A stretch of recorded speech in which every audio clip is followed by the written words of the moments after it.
আমি আরেকটা অনুরোধ করতে চাই, আমার শ্রদ্ধেয় শিক্ষক আনোয়ার স্যার এখানে আছেন, উপস্থাপকের মতো আমিও বলে ফেললাম আনোয়ার স্যার, সৈয়দ আনোয়ার হোসেন স্যার এখানে আছেন। আমি একটা বিষয় এমফেসাইজ করব, সেটা আমার পার্সোনাল এক্সপিরিয়েন্সের আলোকে। সেটা হলো প্রতিদিনের ক্লাস করা, রীতিমতো ক্লাস করা, রেগুলার ক্লাস করা। কেন এটা বলছি? আমি অনার্স ফাইনাল ইয়ার যখন পরীক্ষা দিব, তখন সৈয়দ আনোয়ার হোসেন স্যার চেয়ারম্যান ছিলেন। তখন আমাদের ক্লাসের পার্সেন্টেজ গণনা করা হতো, কত পার্সেন্ট হলে পরীক্ষা দেওয়ার মতো কোয়ালিফিকেশন অর্জন করা হতো। আনফর্চুনেটলি বিভিন্ন কারণে আমার তখন কোয়ালিফিকেশনের জন্য যে ক্লাসের পার্সেন্টেজ প্রয়োজন ছিল সেটা ছিল না। আমাদের দেলোয়ার স্যার, উনিও হয়তো ভুলে গেছেন, উনি ছিলেন এটার কোঅর্ডিনেটর। তো যখন আমি জানলাম যে আমি পরীক্ষা দিতে পারবো না, গেলাম স্যারের কাছে। স্যার বললেন আমার করার কিছু নাই। গেলাম চেয়ারম্যান স্যারের কাছে।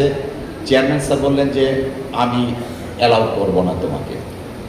তারপর তখন ভিসি ছিলেন আমাদের প্রফেসর এমাজউদ্দিন স্যার। এমাজউদ্দিন স্যারের কাছে গেলাম। স্যার বললেন তোমার ডিপার্টমেন্টে আমি হাত দিতে পারবো না।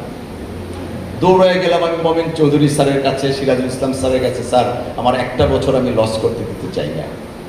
পরে বললো যে দেখো, ডিপার্টমেন্ট নিয়মটা একটু ফলো করতে হবে।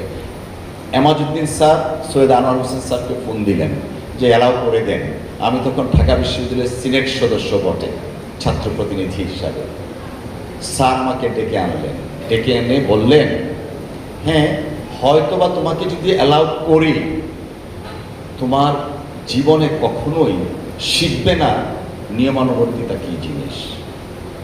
আমি চাই তুমি 1 বছর আবার ক্লাস করবে, ক্লাস করার পরে রেগুলার পরীক্ষা দিবে, দিয়ে পাশ করবে। আমি আর একটা কথাও বলিনি।